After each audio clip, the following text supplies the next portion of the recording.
So here's what I was able to get in my basket. 2 huge cashew melons, my bag of avocados, 2 big bags of Granny Smith apples, and then on the bottom, I actually have a bag of limes and lemons and 3 containers of cherry tomatoes. So this is gonna save me so much counter space, and I can just push it into the corner in our kitchen or dining room and grab the items as we need them. Once you have your baskets stacked on top of each other, you're going to insert screws here and in the back and then also in the front to keep it from these tipping out so that, like this is really well put together.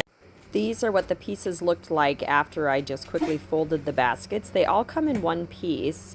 And so all you have to do is just fold them into place. And then just like in the little clip before this, you'll insert those screws. If you have the counter space, you could easily take the wheels off or just not install them, and then you could even let this sit on a counter. So like I'm growing a lot of potatoes and onions out in my garden this year, so I plan to get another one of these to keep down in my pantry just to put all of my onions and some of my potatoes in.